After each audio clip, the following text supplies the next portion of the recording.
Welcome to Brahmam sir our channel. అదేవిధంగా ప్రతి ఒక్క ఛానల్ మా కొత్తగా చూసే వారికి లైక్ చేయండి, షేర్ చేయండి, ఖచ్చితంగా మీ ఫ్రెండ్స్ ఖచ్చితంగా షేర్ చేయండి. ఎందుకంటే మనకు వచ్చే నోటిఫికేషన్ లో మనకు మెయిన్ నోటిఫికేషన్ వస్తున్నాయి. ఏఈఓని, forest department, central government already SSC calendar వదిలారు. అదేవిధంగా త్వరలో మనకు హైకోర్టు నుంచి ఎగ్జామ్ కూడా జరిగే ఛాన్స్ ఉంది. అందుకు ఇప్పుడు జరిగే డిఎస్సి అదేవిధంగా కానిస్టేబుల్ కూడా మెయిన్ కరెంట్ అఫైర్స్ ఇంపార్టెంట్. అయితే ఇక్కడ మెయిన్ వచ్చేసి 2025 2025 Malaysia master super 500 badminton men's విజేతగా ఎవరు గెలిచారు? ఇక్కడ main current affairs 2025 Malaysia master super 500 badminton men's singles విజేతగా చైనా దేశం అతని పేరంటే ఏంటంటే లైసే పింగ్ అనే వ్యక్తి మీద గెలిచారనమాట. అదే రన్నర్ వచ్చేసి ఎవరంటే కితాబ్ శ్రీకాంత్ ఏం చేస్తామంటే భారతదేశం వాడు దాదాపు కొన్ని సంవత్సరాల తర్వాత మనకు బ్యాడ్మింటన్ లో విజేత రన్నర్ గా టైటిల్ చూస్తున్నాడు. ఎవరంటే కితాబ్ శ్రీకాంత్. ఎందుకంటే 3 సంవత్సరాల నుంచి ఈయన ఘోరంగా ఓడిపోవడం జరుగుతుందన్నమాట. అదేవిధంగా పివి సింధు కూడా ఘోరంగా ఓడిపోవడం జరిగింది. ఏదంటే మలేసియా మాస్టర్ బ్యాడ్మింటన్ లో. ఇక మలేసియా బ్యాడ్మింటన్ ఎక్కడ ఏంటంటే కోలాంపూర్ లో ఈ యొక్క పోటీ అనమాట. మలేషియాని కోలాంపూర్ లో ఈ యొక్క పోటీ అనమాట. అదేవిధంగా వీటానికి రేషన్గా ప్రపంచంలోనే మొట్టమొదటిగా ఇండియా నుంచి మొట్టమొదటిగా ఎవరెస్ట్ ఎక్కిన అందుల మహిళ అంటే గుడ్డి మహిళ వచ్చేసి అదే మహిళలుగా ఎవరికి ఇట్లా ఎవరెస్ట్ ఎక్కిన మహిళ అందుల మహిళ వచ్చేసి ఎవరైతే ఎవరెస్ట్ ఎక్కిన మహిళ హిమాచల్ ప్రదేశ్ రాష్ట్రానికి చెందిన పర్సన్. ఆ పేరు వచ్చేసి చాన్ జిన్ ఆంగోమో. ఇక్కడ మెయిన్ వచ్చేసి ఇటీవల కరెంట్ అఫైర్స్ అంటే భారతదేశంలోనే మొట్టమొదటిగా అందుల మహిళగా ఎవరెస్ట్ ఎక్కిన మహిళ వచ్చేసి ఎవరంటే చాన్ జిన్ ఆంగ్మో. ఆ మహిళ ఎక్కింది. ఈమె ఏ రాష్ట్రం అంటే హిమాచల్ ప్రదేశ్ రాష్ట్రానికి చెందిన పర్సన్. ఏ జిల్లా అంటే కిన్నెర్ జిల్లా. ఏ గ్రామం అంటే చాంగో గ్రామానికి చెందిన మహిళ. ఇక అందుల మహిళగా రికార్డు ఉంది. ఆమె వయసు వచ్చేసి కేవలం 29 సంవత్సరాలు మాత్రమే. అయితే ప్రపంచంలో ఎత్తైన శిఖరం వచ్చేసి ఎవరెస్ట్ ఎక్కిన మహిళ వచ్చేసి అందుల మహిళ. ఆమె పేరు వచ్చేసి చాన్ జిన్ ఆంగో. అదేవిధంగా ఈ యొక్క ఎవరెస్ట్ ఎక్కి వచ్చేసిందంటే 48.86 మీటర్స్ 86 మీటర్స్ ఉంది. ఎవరెస్ట్ అనేది ఏ దేశంలో ఉంటే నేపాల్ ఉంది. ప్రపంచంలో ఎత్తైన శిఖరమా ఎవరెస్ట్ ను ఏమంటే సాగర్ మాత అంటారు నేపాల్ లో. అయితే రీసెంట్ గా ఏంటంటే ఎవరెస్ట్ ఎక్కిన అందుల మహిళగా హిమాచల్ ప్రదేశ్ రాష్ట్రానికి చెందిన మహిళ చాన్ జిన్ ఆంగో. అదేవిధంగా హిమాచల్ ప్రదేశ్ వచ్చేసిందంటే సుఖదేవ్ సింగ్ చాలా ఫేమస్ పర్సన్, బీజేపీ పార్టీ వాడు. నెక్స్ట్ అదేవిధంగా ఇటీవల కాంటాక్ట్స్ ఉంటాయి. 2024-25 ప్రకారం ఐఎంఎఫ్ ప్రకారం ప్రపంచంలోనే ఆర్థిక రంగంలో 10 దేశాల్లో మన దేశం ర్యాంక్ వచ్చేసి జీడీపీ లో ఐఎంఎఫ్ ప్రకారం మన ఇండియా గ్రోత్ రేట్ జీడీపీ లో ఎన్నో ప్లేస్ ఉంటే మన 4th ప్లేస్ ఉంది. అంత ముందే లాస్ట్ క్లాస్ అయితే చెప్పినప్పుడు ప్లానింగ్ కమిషన్ మన ఇండియా వచ్చేసి 2026 కల్లా మన ఎన్నో ప్లేస్ అయితే 3వ ప్లేస్ అని చెప్పినాం. అదేవిధంగా 2047 కల్లా మన దేశం ప్రపంచంలోనే టాప్ 1 లో ఉండాలని లక్ష్యం పెట్టినారు మోడీ గారు. అదేవిధంగా రీసెంట్ గా 2024-25 ప్రకారం ఐఎంఎఫ్ ప్రకారం ప్రపంచంలోని అతిపెద్ద 10 దేశాల యొక్క ఆర్థిక వ్యవస్థలో మన ఇండియా ర్యాంక్ వచ్చేసి 4th ప్లేస్ జీడీపీలో 4th ప్లేస్ ఉంది. అయితే ప్రపంచంలో నెంబర్ 1 దేశమా America, China, Germany, Bharat, Japan, UK. ఒకప్పుడు వచ్చేసి జపాన్ 5వ ప్లేస్ ఉంది. ఈసారి మాత్రం భారత్ ర్యాంకు 4th ప్లేస్ చేయాలంటే అది ఎవరు చెప్తారంటే నీతి ఆయోగ్ సంస్థ CEO వచ్చేసి అంటే పివిఆర్ సుబ్రహ్మణ్యం వెల్లడించారు. అయితే మన దేశం వచ్చేసి ట్రేడ్ వచ్చేసి మొత్తం ఇండియన్ డాలర్ అంటే దాదాపు వచ్చేసి $4.19 లక్షల చేరింది. అంటే మన అమౌంట్ వచ్చేసి 3,355,00,000 కోట్ల వరకు మన దేశం యొక్క గ్రోత్ చేరిందన్నమాట. అయితే 2040లో మన దేశం 4% ట్యాక్స్ పెట్టినది. కానీ మాకు ఇంపార్టెంట్ సార్. అదేవిధంగా నీతి వచ్చేసి 2047 కల్లా వికసిత్ భారత్ 2047 గా లక్ష్యం పెట్టినది. వికసిత్ భారత్ 2047 గా ఇండియా లక్ష్యం పెట్టినది. 2004 కల్లా మన దేశం వికసిత్ భారత్ గా ప్రపంచంలో నెంబర్ 1 ర్యాంక్ ఉండాలని లక్ష్యం పెట్టినది. మనకి ఇంపార్టెంట్ ఐఎంఎఫ్ అంటే అంతర్జాతీయ ద్రవ్యనిధి సంస్థ. ఐఎంఎఫ్ ఎస్టాబ్లిష్ 1944 లో ఎస్టాబ్లిష్ చేశారు. స్టార్ట్ చేసి మాత్రం 19% లో ఎస్టాబ్లిష్ స్టార్ట్ చేశారు. హెడ్ క్వార్టర్ వచ్చేసి అంటే Washington DC. The total number of countries 191 countries 191 దేశాలు. వాషింగ్టన్ DC అమెరికాలో ఉంది. అమెరికా దేశంలో వచ్చేసి ఉంటే డొనాల్డ్ ట్రంప్ ఎన్నోవాడంటే 47వ వాడు. అది గుర్తుపెట్టుకోండి సార్. మొత్తం IMF లో total number of countries 190 countries 191 countries 191 దేశాలు.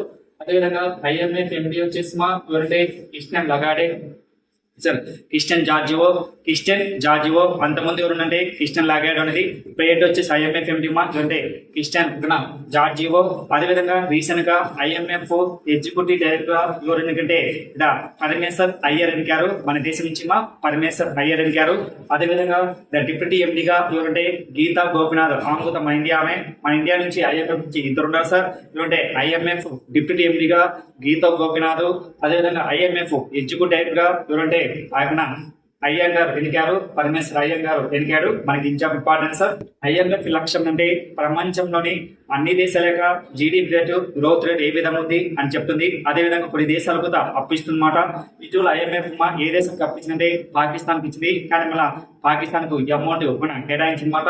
అదేవిధంగా రీసెంట్ గా వచ్చేసి మనకి ఇంపార్టెంట్ అంటే అమృత్ 2 స్కీమ్, అమృత్ స్కీమ్ కింద మన ఆంధ్ర చూడడానికి కేంద్ర ప్రభుత్వం ఎన్ని కోట్లు కేటాయించిందంటే 397 కోట్లు కేటాయించింది. ఏ స్కీమ్ అంతే అంటే అమృత్ 2 స్కీమ్ కింద మన ఆంధ్రప్రదేశ్ ప్రభుత్వానికి కేంద్ర ప్రభుత్వం 397 కోట్లు కేటాయించింది.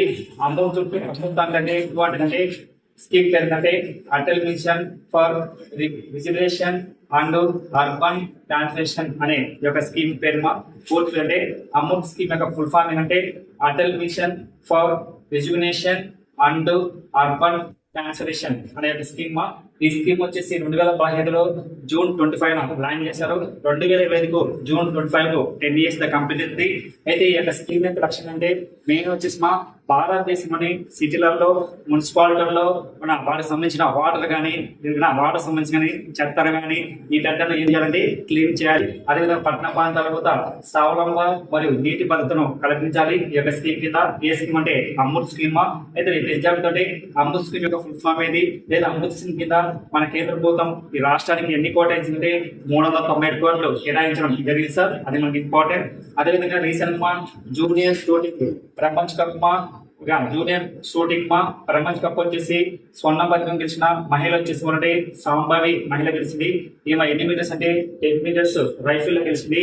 అయితే ఈ యొక్క జూనియర్ ప్రపంచ కప్ షూటింగ్ పోటీలు ఎక్కడంటే జర్మనీలో ఈ యొక్క పోటీ జరుగుతున్నాయి సార్. ఇంకా 2 days వరకు జరుగుతాయి.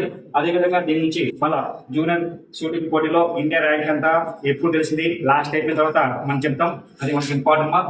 అదేవిధంగా రీసెంట్ గా వచ్చేసి సుప్రీం కోర్టులోని కొలిజియమ్స్ లో సభ్యురాలుగా ఎవరు ఏంటంటే జస్టిస్ BBR నాగరత్న ఎన్నికారు.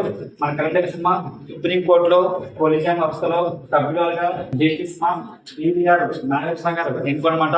అయితే అంత ముందు వచ్చేసి ఎవరంటే అభయ్ ఓకే అని వెళ్తున్నాడు.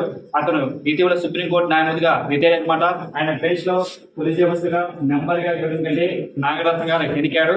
అయితే ఇక్కడ మనం గుర్తుపెట్టుకున్నాం. అయితే సుప్రీం కోర్టు యొక్క కొలిజియం వ్యవస్థ అంటే ఏంటంటే కొలిజియం వ్యవస్థలు ఎంతమంది సభ్యులు ఉన్నారు, కొలిజియం వ్యవస్థలు ఎంతమంది అంటే 1 place 4 is 5 members ఉంటారు.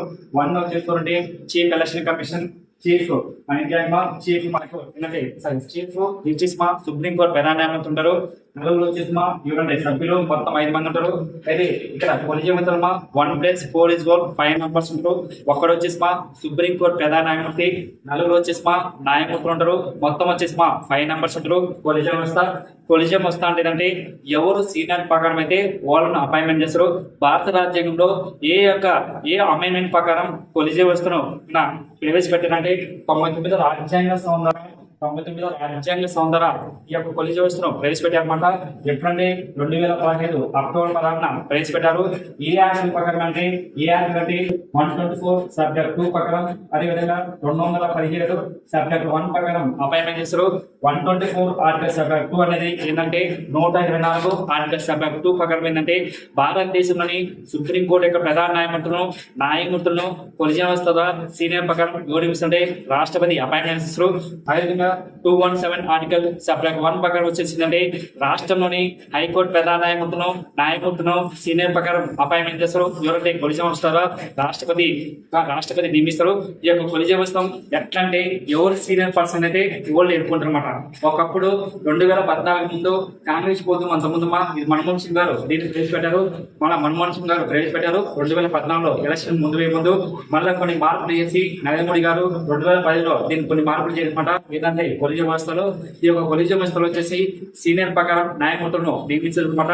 ఒకప్పుడు మన భారతదేశం వచ్చేసి ఎట్లా అంటే అట్లా న్యాయమూర్తులను నియమించేవాళ్ళు. ఎవరంటే అప్పుడు రాజకీయ పరంగా నియమించేవాళ్ళు. అట్లా కాకుండా ఇప్పుడు సీనియర్ ప్రకారం ద్వారా కొలీజియం వ్యవస్థను నియమించడం జరుగుతుంది. ఈ యొక్క కొలీజియం వ్యవస్థలో మొత్తం వచ్చేసి ప్రధానమంత్రి సుప్రీంకోర్టు ప్రధాన న్యాయమూర్తి చేత ఇవను ఏ విధంగా నిర్మించాలనేది ఒక కేంద్రానికి లా మినిస్టర్ న్యాయశాఖకు పంపిస్తారు. ఆ న్యాయశాఖ వచ్చేసి ఆమోదించిన తర్వాత మన కొలీజియం వ్యవస్థ వెళ్తుంది. ఆ కొలీజియం వ్యవస్థ ఎక్కడ పంపిస్తుంటే రాష్ట్రపతికి పంపించడం జరుగుతుంది.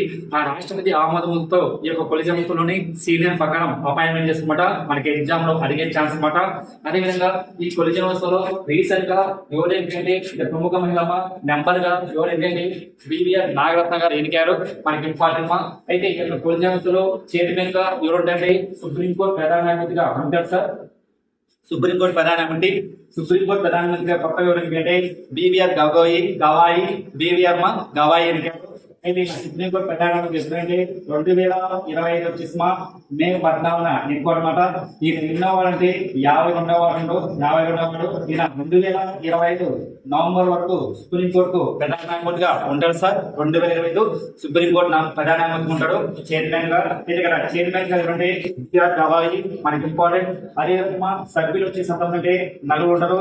వాళ్ళలో వచ్చేసి అంటే జస్టిస్ సూర్యకాంత, అదేవిధంగా జస్టిస్ విక్రమ్ నాథవ్, అదేవిధంగా జస్టిస్ జేకే మహేశ్వరి, అదేవిధంగా జస్టిస్ నాగరత్న గారు. అయితే రీసెంట్ గా సుప్రీంకోర్టు కొలీజియం వ్యవస్థలో సభ్యులుగా ఎవరు ఎందుకంటే జస్టిస్ నాగరత్న గారు ఎన్నుకోవడం జరిగిందన్నమాట కొలీజియం వ్యవస్థలో నాగరత్న గారు. అయితే మన దేశంలో ఇంతవరకు సుప్రీంకోర్టు ప్రధాన న్యాయమూర్తిగా పనిచేసిన వాడు దేశ చరిత్రలో ఇంతవరకు లేరు. అయితే దేశంలో మొట్టమొదటిగా భారతదేశంలో మొట్టమొదటిసారిగా ఇండియాలో మొట్టమొదటిగా రాష్ట్రపతిగా మహిళ పనిచేశాడు. అదేవిధంగా లోక్సభ మహిళా స్పీకర్ గా పనిచేశాడు. అదేవిధంగా దేశంలో మొట్టమొదటి మహిళా ప్రధానమంత్రిగా పనిచేశారు. అందరూ పనిచేశారు కానీ మన ఇండియా లోక్సభ స్పీకర్ గా పనిచేశారు, ప్రధానమంత్రిగా పనిచేశారు, రాష్ట్రపతిగా పనిచేశారు, అందరూ మహిళలు. కానీ ఈసారి మన భారతదేశంలో చరిత్రలోనే ఇంతవరకు సుప్రీంకోర్టు ప్రధాన న్యాయమూర్తిగా చేసిన వాడు ఎవరు లేరు సార్, ఎవరు లేరు. కానీ నెక్స్ట్ మన దేశానికి సుప్రీంకోర్టు మహిళా ప్రధాన న్యాయమూర్తిగా వచ్చే ఒక దరిదాపు వచ్చేసి 2027లో కానీ 2028లో కానీ ఎవరు మన దేశానికి సుప్రీంకోర్టు మొట్టమొదటి మహిళా ప్రధాన న్యాయమూర్తిగా ఎన్నుకుంటే బివిఆర్ నాగరత్న గారు ఎన్నుకుంటారు సార్. దేశ చరిత్రలోనే ఫస్ట్ టైం 2026లో కానీ 27లో కానీ మన దేశానికి మొట్టమొదటి మహిళా సుప్రీంకోర్టు మహిళా ప్రధానమంత్రిగా ఎవరు రావచ్చు అంటే బివిఆర్ నాగరత్న గారు రావచ్చు. మనం అదే విధంగా దేశంలో మొట్టమొదటి మహిళా సుప్రీంకోర్టు మహిళా న్యాయమూర్తిగా పనిచేసినట్టే పద్మా బీవి. ఈ పద్మా బీవి లాస్ట్ టైం 2023లో వచ్చేసి చనిపోవడం జరిగిందన్నమాట. ఆమెకు లాస్ట్ టైం 2024లో ఒక అవార్డుకు తెచ్చారు. ఏ అవార్డు అంటే పద్మభూషణ్ అవార్డుకు తెచ్చింది. ఆమె ఏ రాష్ట్రానికి చెందిన మహిళ అంటే కేరళ రాష్ట్రానికి చెందిన మహిళ అంటే పద్మా బీవి. అదేవిధంగా తమిళనాడు గవర్నమెంట్ పనిచేసింది. ఆమె చనిపోవడం జరిగింది 90 సంవత్సరాల వయసులో ఆమె చనిపోవడం అనమాట. అయితే ఇక్కడ ఏమవుతుందంటే క్వశ్చన్ వచ్చి ఇటీవల ఎవరు కొలీజియం వ్యవస్థలో నెంబర్ గా ఎందుకంటే నాగరత్న. అదేవిధంగా ఈ కొలీజియం వ్యవస్థ ఎట్లా అడుగుతుంటే ఎగ్జామ్ లో సుప్రీంకోర్టు యొక్క కొలీజియం వ్యవస్థలో ఈ నెంబర్స్ 4 నెంబర్స్ లో లేని వాడు ఎవరు అంటారు, లేదా కొత్తగా ఎవరు ఎన్నికైన అని అడుగుతారు అనమాట. అడిగే ఛాన్స్ సుప్రీంకోర్టు యొక్క ఆర్టికల్ వచ్చేసిందంటే ఆర్టికల్ 124 ప్రకారం సుప్రీంకోర్టు చెప్తుంది భారతదేశంలో అత్యున్నత న్యాయస్థానం ఏంటంటే సుప్రీంకోర్టు.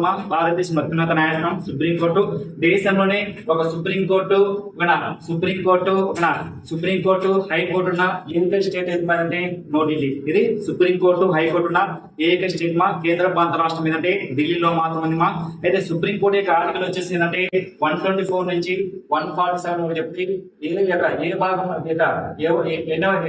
ఎన్నవ భాగం అంటే 5వ భాగంలో మనకు భాగాలు వచ్చేసి 5వ భాగంలో కేంద్ర రాష్ట్ర ప్రభుత్వం నుంచి తెలియజేసన్నమాట. అయితే సుప్రీంకోర్టు వచ్చేసి దేశంలో అత్యున్నత న్యాయస్థానం. సుప్రీంకోర్టులో ప్రధాన న్యాయమూర్తులు ఒక ప్రధాన న్యాయమూర్తి 33 మంది సభ్యులు ఉంటారు. మొత్తం 34 మంది దీంతో సభ్యులు ఉంటారు అనమాట. ఒక చీఫ్ జస్టిస్ 23 మంది సభ్యులు మొత్తం 34 మంది ఉంటారు. ఈ 34 మందిని ఎవరు నియమిస్తారంటే రాష్ట్రపతి నియమించడం జరుగుతుంది సార్. అయితే ఇక్కడ సుప్రీంకోర్టు యొక్క ప్రధాన న్యాయమూర్తులను సంఖ్య నిర్ణయించే అధికారం ఎవరికి ఉంటుందంటే పార్లమెంట్ ఉంటుంది సార్. ఎవరికి ఉంటుంది? పార్లమెంట్ ఉంటుంది. ఇక్కడ మన సార్ మన దేశం యొక్క సుప్రీంకోర్టు ప్రధాన న్యాయమూర్తి నియమించారంటే రాష్ట్రపతి నియమిస్తారు అన్నమాట. ఇక అదే విధంగా భారతదేశంలోని సుప్రీంకోర్టు యొక్క సంఖ్యను న్యాయమూర్తుల సంఖ్యను పెంచే అధికారం ఉంటుంది పార్లమెంట్ ఉంటుంది. అదేవిధంగా కోర్ట్ ఆఫ్ రికార్డ్ కూడా important. Court of record article వచ్చేసి ఏంటంటే 149 స్టాలిన్ ఫార్మా 129. అదేవిధంగా ఇటీవల వచ్చేసి మన రాష్ట్రపతికి ద్రౌపది ముర్ముకు అదేవిధంగా సుప్రీం కోర్టు కొన్ని వివాదాలు జరిగినాయి. మొత్తం వచ్చేసి ఇక్కడ 143 ఆర్టికల్ ప్రకారం ఆర్టికల్ 143 ఆర్టికల్ ప్రకారం ఏం చెప్తుంటే కొన్ని సూచన ఇచ్చిందన్నమాట. ఎవరు ఒక సలహా అనమాట. ఏమని మన ఇండియా రాష్ట్రపతి ద్రౌపది ముర్ము గారు సలహా అడిగారు. ఏమని ఆర్టికల్ 143 ప్రకారం ఏమనేదంటే కొన్ని సూచన ఇచ్చి మేము ఏ విధంగా ఉండాలి ఇటీవల. ఎందుకంటే ఇటీవల తమిళనాడులోని గౌడలకు వివాదం జరిగింది. గౌడలకు కొన్ని ఆంక్షలు విధించారు. ఏ రాష్ట్రంలో? తమిళనాడులో. ఈ తమిళనాడు ప్రభుత్వం వచ్చేసి ఏంటంటే ఆ రాష్ట్ర సీఎం స్టాలిన్ పంపించిన బిల్లును ఆ రాష్ట్రం గవర్నర్ వచ్చేసి ఏమిస్తే ఆపడం జరిగిందన్నమాట. అట్లా ఆప హక్కు కోరుకుందని గవర్నర్ పొందని సుప్రీం కోర్టుకు కంప్లైంట్ చేయనమాట. ఎందుకంటే తమిళనాడు సీఎం వచ్చేసి కంప్లైంట్ చేయనమాట. అట్లా ఈ యొక్క ఆర్టికల్ 143 ఆర్టికల్ ప్రకారం రాష్ట్రం యొక్క మన ఇండియా యొక్క సుప్రీంకోర్టు ప్రధాన న్యాయమూర్తిని మన రాష్ట్రం మన దేశం యొక్క రాష్ట్రపతి ద్రౌపది ముర్ము కొన్ని సలహాలు అడిగినమాట. అయితే ఇక్కడ మనకు క్వశ్చన్ ఏంటంటే భారతదేశం యొక్క రాష్ట్రపతి సుప్రీంకోర్టు ప్రధాన న్యాయమూర్తిని సలహాలు వచ్చు ఏ ఆర్టికల్ ప్రకారం అంటే ఆర్టికల్ 143 ప్రకారం. దేశంలోనే మొట్టమొదటిసారిగా భారతదేశం ఎక్కువ సలహా అడిగిన అంటే బాబు రాజేంద్ర ప్రసాద్. ఇండియా మొట్టమొదటి రాష్ట్రపతి బాబు రాజేంద్ర ప్రసాద్ వచ్చి ఎక్కువ సలహా అడగడం జరిగింది సార్. ఏ ఆర్టికల్ ప్రకారం అంటే 143 ఆర్టికల్ ప్రకారం సలహా అడిగే వచ్చేసి మన రాష్ట్రపతి కలుగుతుంది సార్. ఇది మనకి ఇంపార్టెంట్ సార్. ఇక్కడ మెయిన్ వచ్చేసి మా Malaysia master super badminton winner ఎవరు కలిసారు. నెక్స్ట్ ఐఎంఎఫ్ ప్రకారం మన దేశం యొక్క జీడీ గ్రేట్. అదేవిధంగా ఇటీవల ఎవరెస్ట్ ఎక్కిన అందులో మహిళ ఎవరు. అదేవిధంగా అటల్ మిషన్ పథకం కింద మన దేశానికి కేంద్ర ప్రభుత్వానికి రాష్ట్ర ప్రభుత్వానికి ఎన్ని కోట్లు కేటాయించింది. అదేవిధంగా జూనియర్ షూటింగ్ పోటీలో మన గోల్డ్ మెడల్ చేసిన మహిళ ఎవరు అదొకటి. నెక్స్ట్ అదేవిధంగా సుప్రీం కోర్టులో కొలిజియం వ్యవస్థలో ఎవరు ఎన్నికలు ఇంపార్టెంట్ సార్. ఇది సార్ మనకి important current affairs. Thank you very much.